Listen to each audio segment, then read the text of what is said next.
Hello there, this is Sword with Audiosmith. Today I'm doing an in-depth review of the Moondrop Chu II.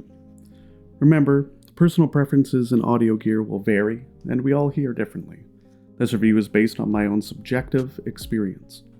If you prefer written reviews, you can find a link to mine in the description down below. Let's start with the build, fit, and accessories of the Moondrop Chu II.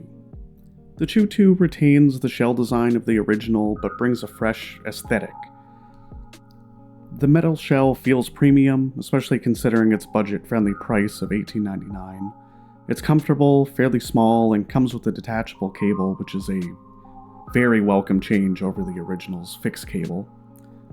However, I have noticed condensation on the nozzle after extended listening sessions, so do keep that in mind if you have had condensation issues in the past, or if you're listening to them and you notice a slight imbalance on one side. It could be due to condensation issues. As for accessories, the Chu II provides a standard budget package. Fitting card, small, medium, and large silicone tips, a small storage bag, and the replaceable cable.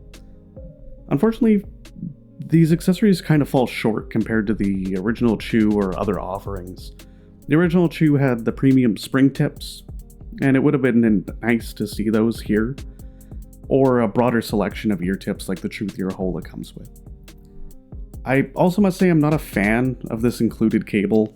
I think it's worse than the original Chu, and no matter how I put it down or wrap it up, I find that it always goes back to being a tangled mess.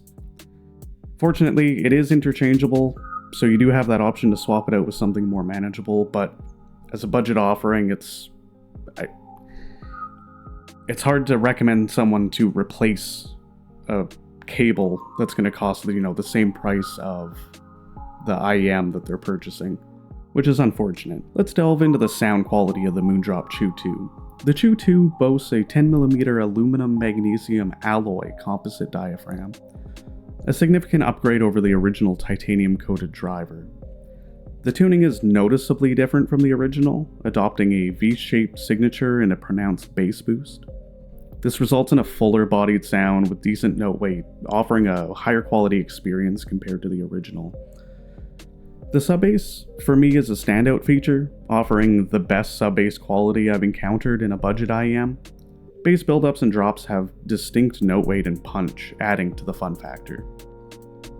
The mid-bass maintains defined note weight without bleeding into other frequencies, and while the bass strength is impressive, I do wish the texture was a little bit better at times, but nevertheless, for an $18.99 IEM, it's much more than acceptable. The mids can be slightly recessed, particularly with guitars, violins, and trumpets, depending on how the mix is. There's a good level of detail, but occasionally the mids can sound hollow and lack fullness. Female vocals shine and can border on being shouty, but generally remain within bounds, I find. Male vocals are a bit more recessed, with baritone vocals often sounding off in terms of timbre.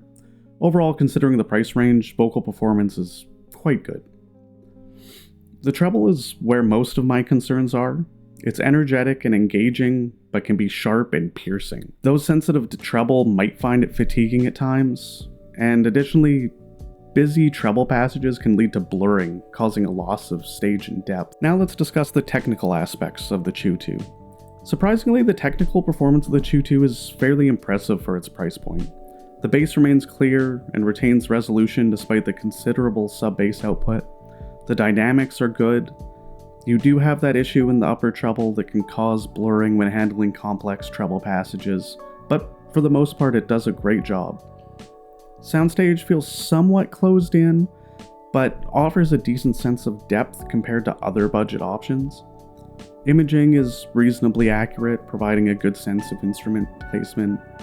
Among budget gear, Chu II stands out in terms of technical performance. Now, in terms of gaming performance, I found FPS gaming with the Chu II to be quite enjoyable, with strong sub-bass creating an intense experience. It offers good detail and dynamics with the fairly good imaging for tracking small audio cues. There's no congestion or bass bleed, ensuring clarity during intense gunfights. games like Escape from Tarkov that rely on a lot of small sounds and noises, Chu II did a good job here at giving you a good sense of direction, and with other budget offerings, I don't always get that. The one aspect that I wish was a little bit better here was the stage depth. It was often hard to judge how far close a sound was, but overall, for the price point, it did a great job. For immersive gaming, Chu II manages to immerse you in the action quite well. The sub-bass adds that intensity without muddying the rest of the sound. Boss battles in Elden Ring are immersive and impactful, but when subjected to just general ambient sounds of the world when walking around, I often felt like I was closed in and not able to enjoy all of the world around me. BattleBit Remastered was a fun time, with sounds of gunfire and chaos coming from all directions constantly. Chu II did a good job at keeping up and still able to give a good directional sense of where all the action was happening. I was worried that the issue with blurring in music might also make its way into gaming, but in my testing I did not notice any of that. Now, how does Moondrop 2 compare to other budget IEMs? For my comparisons, I chose the Tangzu Wan'er and the much more expensive Wan'er and Kima Classic. And for a budget beater, the Tangzu Wan'er was my previous choice. It offered good detail and resolution, and good vocals.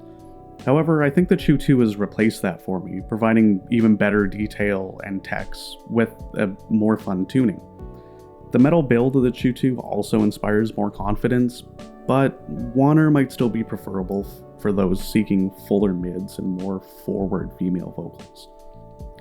Compared to the Wan'er and Kima Classic, which costs nearly 6 times as much, Chu II impressively holds its ground. The Kima Classic offers more detail and better tech, but at a much higher cost. Tonally, they are fairly similar, with the Kima Classic having less piercing treble, but for the price difference, Chu II offers fantastic value here. In conclusion, the Moondrop Chu II is a budget surprise. It performs admirably in both music and gaming, punching above its price point. It's an excellent choice for those starting their audiophile journey or looking for an affordable travel option. However, a few caveats are worth noting. The treble can be fatiguing and occasionally piercing, which not everyone will be able to withstand. The accessory package is somewhat lacking, and the included cable leaves a lot to be desired. Despite these drawbacks, considering the budget price of $18.99, the Moondrop Chu II offers a compelling package. If the treble and accessories don't pose an issue for you, I wholeheartedly recommend giving these a try. Thank you for watching this review. If you liked the video, please leave a like and subscribe for more audio-related content. If you have any questions or have experienced the Chu II yourself and want to share your experience, please leave it in the comments below. Peace.